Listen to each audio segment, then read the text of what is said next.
Well, Tim, obviously, incredible fight of the night. Last time out, vintage Tim Means performance, as it was stated. I guess just how big was that win for you to just kind of, get back in the win column, so to speak? Just getting fight of the night and getting in a fan-friendly fight. It's always a fun thing to do. So, I think more importantly, just getting back home to my family safe without something broken. And, had to go to the emergency room that night or whatever just to get some couple things checked out. But hats off to Andre. It was a war on both sides, and I'm glad I got the dub. That's awesome.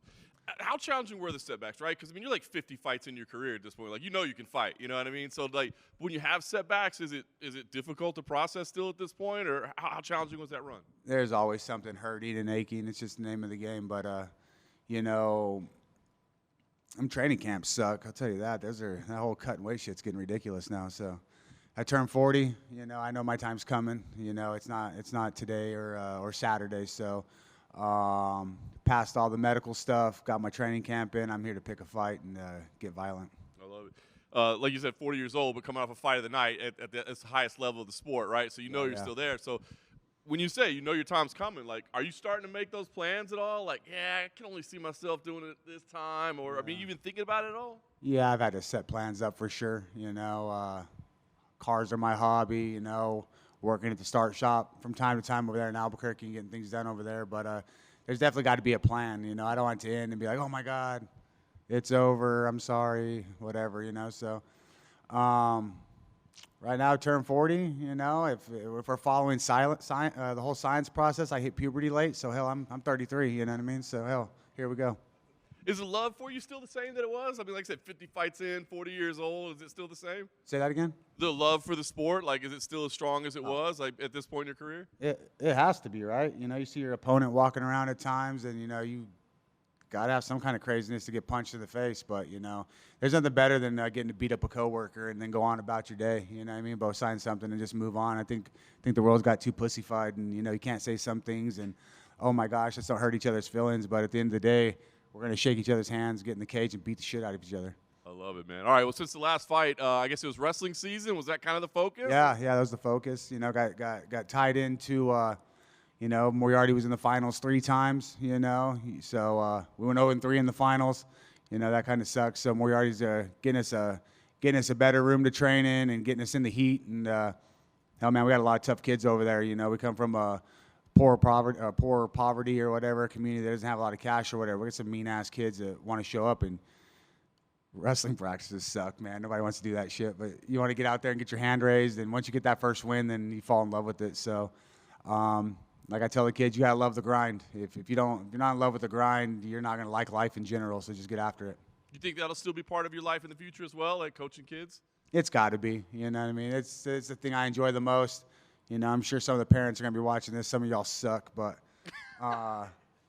for the most part, kids are on board. Kids work hard. I've had a few years to clean out my room and get everybody on board. And what we're chasing is the vision there in Moriarty for our wrestling program. So. Got a lot of parents that do show up, do help out a lot. We just need everybody on board and in the same ship. You know what I mean? Hypothetically, if you were going to send a message to wrestling parents anywhere out there that suck, what is it you would tell them that they need to do to be better? Let the coaches coach and sit down. Fair enough. All right, MMA career next. Uros Medic as your opponent. What do you think about him? Obviously you fought everybody in your career, but what do you think about him as an opponent? What is he, 9-2? I think what's more importantly is how many fights he has at this level with that few fights. I think he's a dangerous guy, and he's going to meet me in the middle. We're going to figure it out. I think he's left-handed. He's very, very aggressive, and I don't think either one of us like to back up, and that makes a very, very fun fight. I was going to say, on paper, it does look like it's going to be a very fun fight. So yeah. I guess last thing for me is, what are you expecting? Do you want that kind of fight? Do you love that type? It'd be better to throw one punch and go home, right, and take your win bonus and leave, or do you want to go out there and let's have that war? Is that my question? You're asking me if I want that fight? Damn. I've been here long enough. I think that explains itself, We went through a lot of opponents to get tied down to him, A couple guys were pulled off, put on other cards. I was told I was fighting April 27th, so I got ready for whoever they're putting there. King Kong or whatever's happening. I've had my ass whooped and I've handed out some whoopings, so let's just go out there and have fun Saturday night. You mentioned, talking to the kids and make sure that they love the grind. Did you always love the grind associated with this sport? Always getting in the training, going to the gym. Did you always love that, or is that something that you grew to love? No, you have to love it. There ain't no growing to love anything. You have to be, well, I think Gage says it best. You have to be comfortable with being uncomfortable, and that's life in general. I've looked through the windows like that at my parents coming to visit me in jail, and my family members having to say bye to me and in handcuffs. And you have to understand things get better, and if you lay down, that's the only time you lose. And I got a group of great kids. I see them struggle. They go to school all damn day and then have to come into another 2-hour wrestling practice 5 days a week, and then plus wrestle on Saturdays. Life isn't easy. You have to accept it. You have to understand the grind's part of the process, and don't get overwhelmed. And even that you mentioned, with dust-ups with the lawn stuff, and you mentioned these young kids that you're kind of mentoring.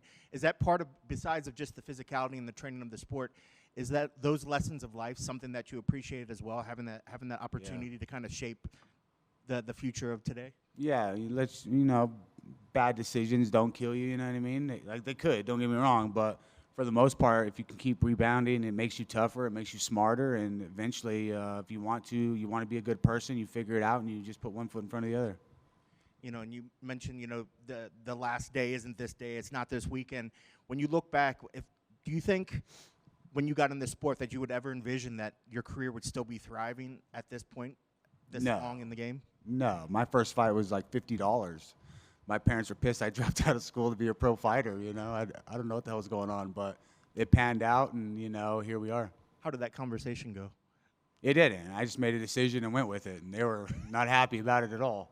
I was a young, dumb redneck kid driving an El Camino, you know what I mean? So I thought I knew what I wanted, and I didn't.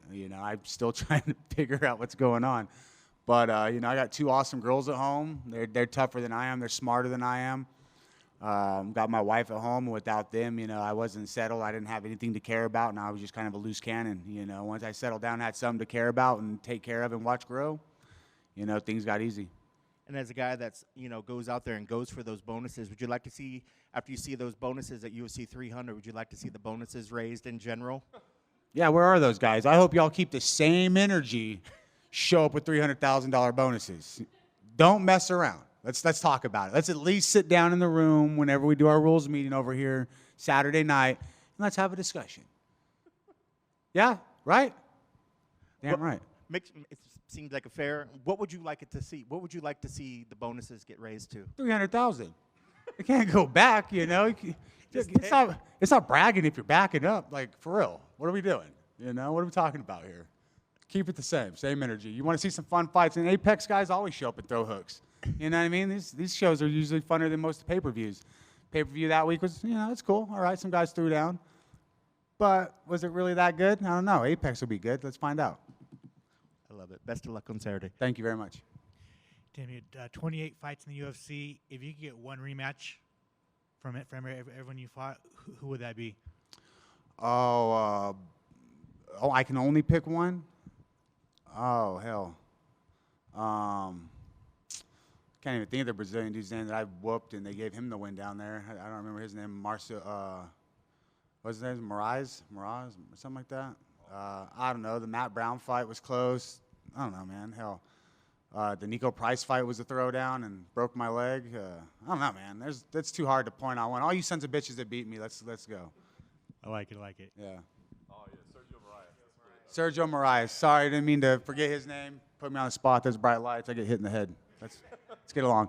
But yeah, I haven't got paid like I won that fight, so I don't know. And again, Bilal Muhammad took fight on 8 days' notice. Took me to Australia. Messed up my flight. Got me there late. Moraes took that fight late, last notice. Hell, line them up. You can only be scared for so long. You know what I mean? I'm talking about me. You know what I mean? I'm standing only fidgeting a little bit, so whatever.